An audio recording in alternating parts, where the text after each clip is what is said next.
Hola, ¿qué tal? Welcome back to my channel. I'm Meg James, your Move to Spain mom, and we're at episode Treinta, and I'm excited to unpack a topic that so many of you in my Instagram community had questions about, and that's both renting in the US, so renting out your home to live in Spain, but also renting in Spain, what that process is like. Now, in past videos, I've spoken a little bit about these topics, but not combined in kind of an overall renting genre. And so let's jump into the complications of renting. We have rented 2 apartments here in Madrid, Spain. We are now moving. I'm gonna do a whole announcement video on why we're moving to a different area of Spain this summer, coming next week. But I wanna talk about the complications, how hard it is to find a rental here in Spain, how impossible it has felt as an American specifically to find a rental in the area that we're moving to, and just more all about the pros and cons of renting both your house out in the US and here in Spain. So let's get into it.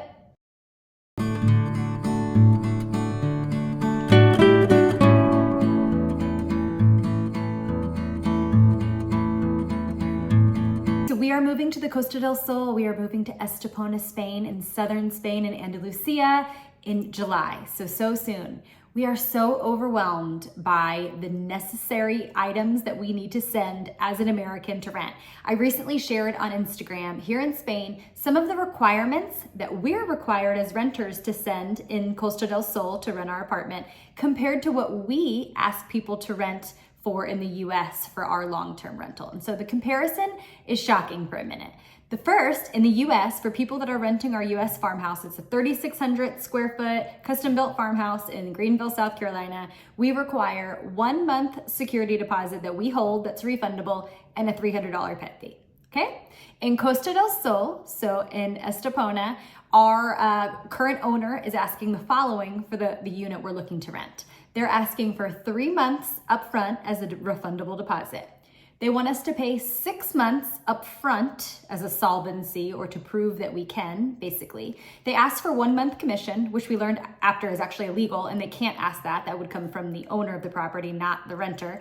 And they also had an additional deposit for a pet. And so, so crazy. It sounds like it depends a lot on the area, like the areas near the beach, Barcelona, Valencia, Costa del Sol, islands, they may require a lot to rent. Here in Madrid, we've had to give 3 months of a deposit up front that's refundable, which is a lot, but seems a little bit more reasonable than all these crazy asks that seem to be coming for us here now that we're trying to rent a different apartment. And so it is really difficult to find somewhere to rent in Spain. I always recommend using a relocation agent that I'll tag here. I also have a specific Malaga realtor or relocation agent that I've been working with specific to Malaga that I'll tag here as well, both in the comments. So if you're someone who's looking to start the journey of renting in Spain, it might be helpful to get someone on board with you because if you just go on Idealista, there's lots of scammers, lots of listings that are posted, but they've already been rented. And it's just a very frustrating market, especially as you approach the summer. And so I'm gonna jump into the questions that people have, both about me renting out our US home, because I've shared before that is one of the 3 small businesses that we run here while living in Spain that help us be able to continue to live in Spain. And the second will be questions that are combined about what it's like to rent here in Spain as an American. I mentioned in the beginning of the video how frustrating it is as an American to rent. And just to be honest, I've shared this before, but I think a lot of people think, oh, I have a US income and I live in Spain, so of course I can rent this person's apartment. And the truth of the matter is a lot of owners don't care where your money is from. They actually prefer it to be Spanish income. There's a lot of ocupadas or situations where people in Spain specifically can end up taking over a rental, especially if it's unattended and things. So Spain has all these different legislations and laws, and owners are extra careful, hence requiring all these additional deposits. So just having a salary on a US dollar may not be enough for you to rent. It is still very much required to do all these deposits and things despite your income. So that's just really important to know when you're looking to move to Spain. So I have my computer here and we're gonna jump into some of these questions that you have about renting, on both sides of the spectrum. So let's just get right into it.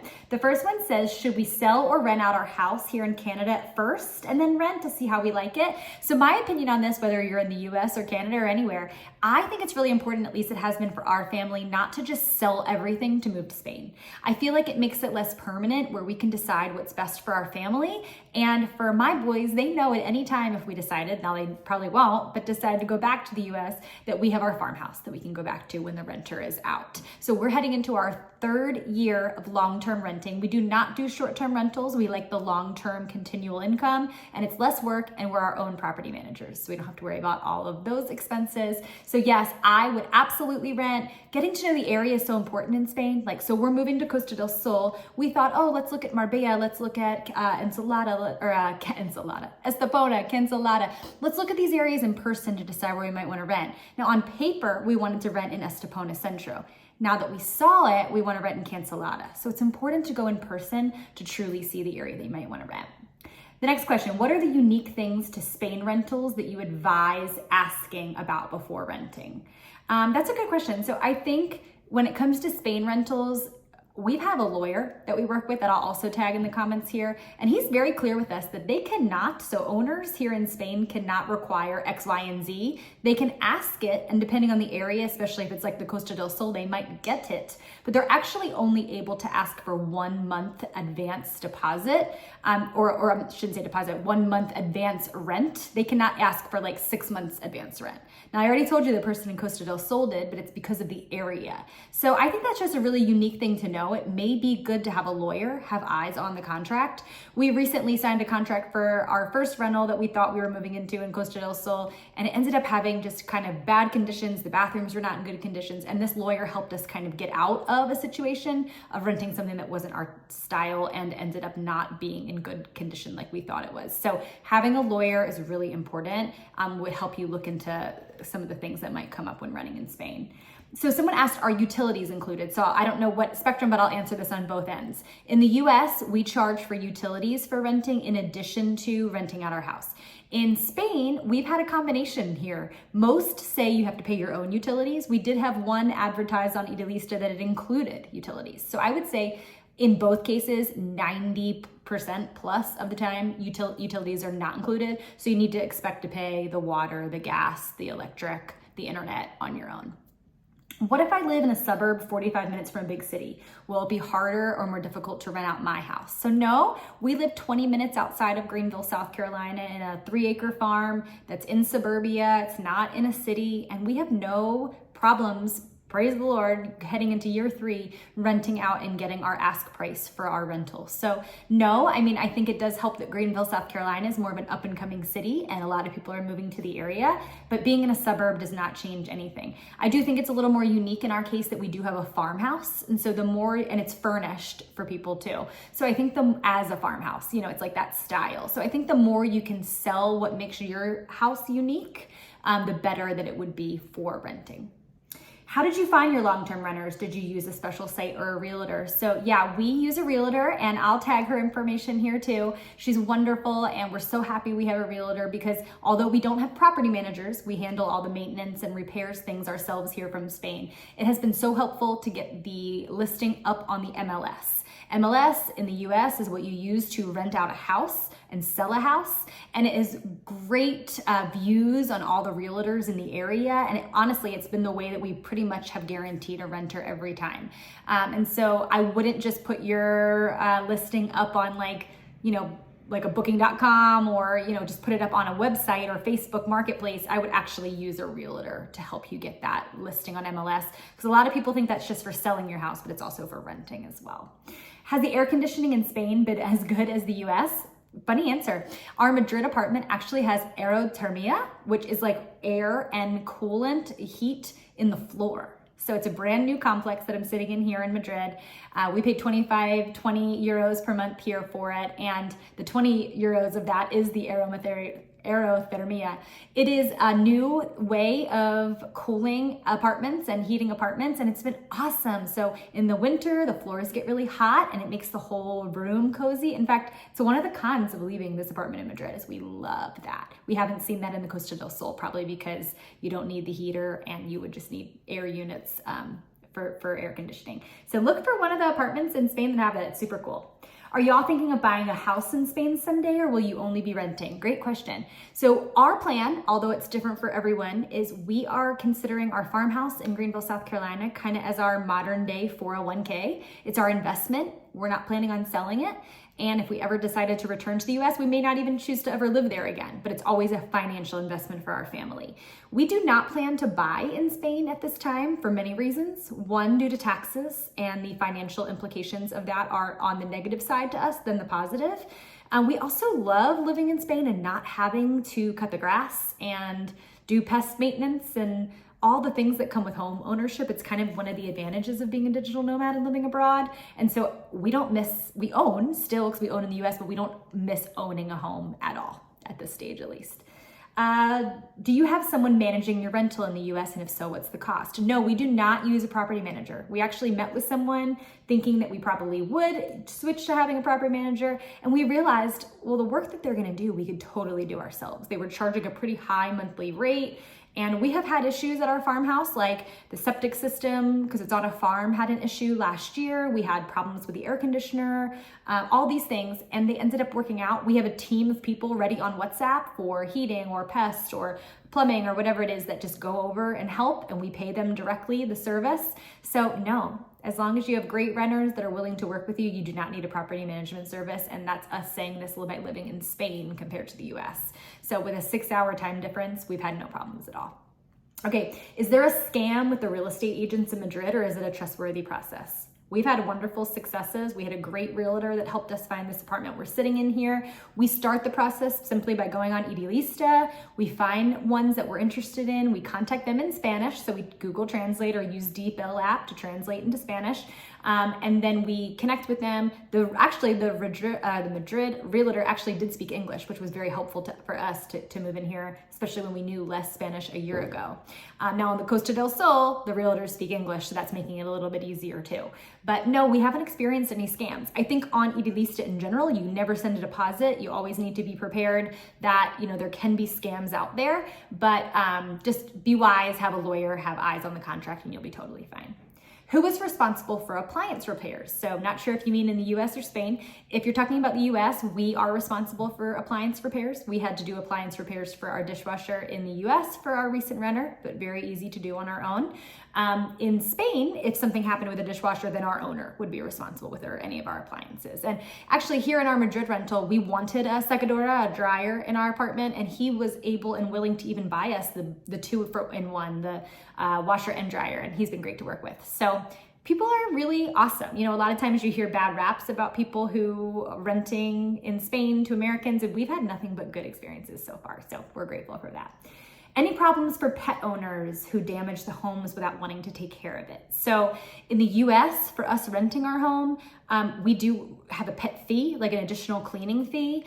And in the contract, it will state something about like how we will not be responsible for any damages that a pet may happen with a pet, and that the owner would need to be responsible for that. And same in Spain, like our owner allowed us to bring in a medium-sized dog. We actually didn't even have a dog when we moved into this apartment, but we asked them, knowing we wanted a dog, to include that in the contract that we could have a dog. And so no, there haven't been any problems, thank God, with Nacho, and he will give us our deposit back for that. Now in Costa del Sol, where we're moving, they are requiring an additional month's deposit for the dog. But we thankfully haven't had any damages to have to worry about. So did you hear that, Nacho? You better take calm us. In the US, are there as many problems with tenant defaults? No.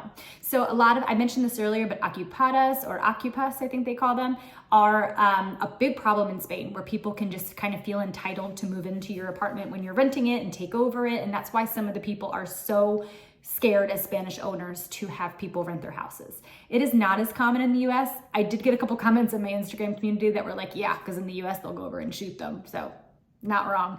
But in Spain, it's definitely more of a legal issue. In the US, it's more of like a crime issue. So if someone goes into your house, you're probably gonna get shot, right? So in Spain, you don't have guns, so you have to handle it kind of through the law. And that's what I think is some of the biggest differences.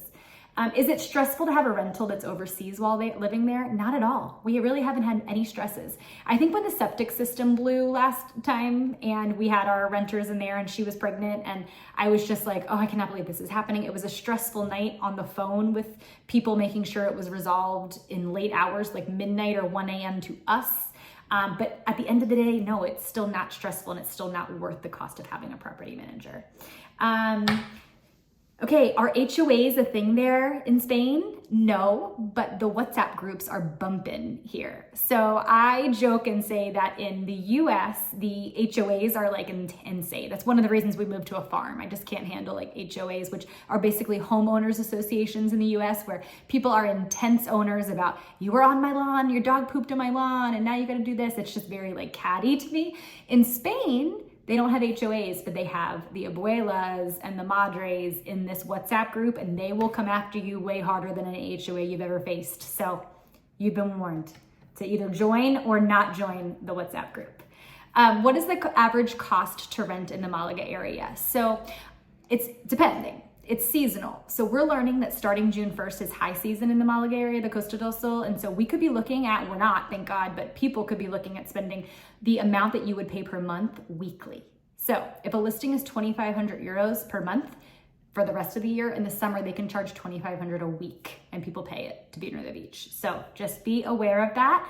The average cost for a long-term rental, I've not seen it much lower than 1,800 and I have seen a lot higher than 5,000. So we paid 2,500, as I said, here in Madrid. Our goal is to pay for even a little bit more, like having a backyard or a little bit bigger, like around 2,750 is kind of our max comfort zone. We may end up spending less, we may end up spending a little more, but it's still a little bit pricey in the Costa del Sol. People are asking about the different prices, and I'm thinking you might mean in the US too. So just wanted to add this. In the US, we are able to rent our farmhouse out for a good amount per month. And so first thing you should do when you're thinking of renting out your house is to get a realtor and to price out what in your area it would be for you to rent, because you might be able to cover a lot of your costs of living abroad by just renting out your house. I swear by that. Renter's insurance. I was just talking to my friend Lena about this, who lives in Spain, and we're very fortunate because I think you're meaning renter's insurance for renting out your house in the US. Now, in the US, I have heard that homeowner's insurance is a ton of money. Like it can be like $1,000 a month type of money. We are very fortunate that my parents actually are our bank. So they own our home. So we don't have to navigate the homeowner's insurance costs. So we're very grateful for that. But I can see how that would be a disadvantage to people if they're paying a lot per month and choosing to rent when they could just sell. So that I do understand. We're just not dealing with that. We pay for renter's insurance, which is like $1,200 a year. It just covers us from any of the big damages that could happen from renters, like fire or, heaven forbid, like water damage and things. And so just consider that if you're planning on renting, that is a factor. Someone's asking, let me see.